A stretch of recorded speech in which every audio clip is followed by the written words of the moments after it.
জালে ও লাই দিনা পুরনিয়া করবা ধীরায় ওটাতে ধীরায়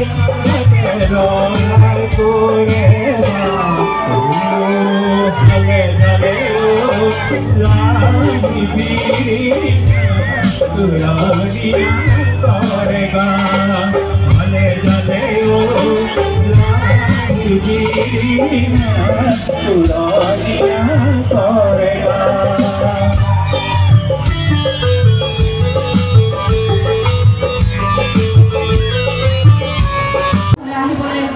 কিন্তু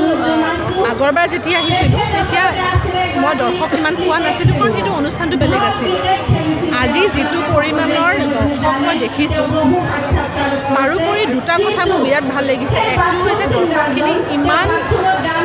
মানে এনজয় কৰিছে ইমান ফূৰ্তি কৰিছে তাতকৈ ডাঙৰ কথা হৈছে সেই ফূৰ্তিৰ মাজত মই অলপো মানে উশৃংখল হোৱা নেদেখিলোঁ ইমান পৰিপাটি ৰাইজ আৰু ইমান সংগীতৰ বিষয়ে আমাৰ সংস্কৃতিৰ বিষয়ে জ্ঞান থকা ৰাইজ খুব কম আছে গতিকে মোৰ বহুত মৰম থাকিল নুনিবাসী ৰাইজলৈ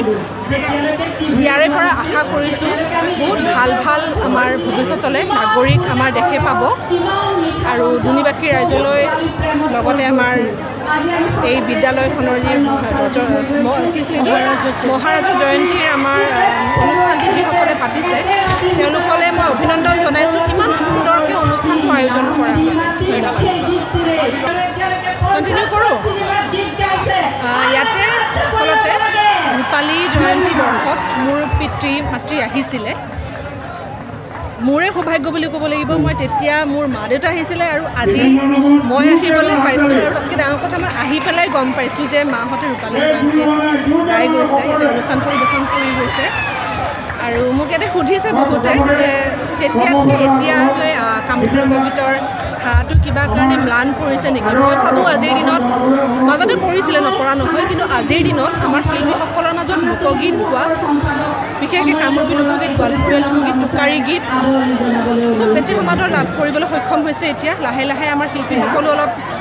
তৎপৰ হৈ উঠিছে তৎপৰ হৈ পৰিছে কিয়নো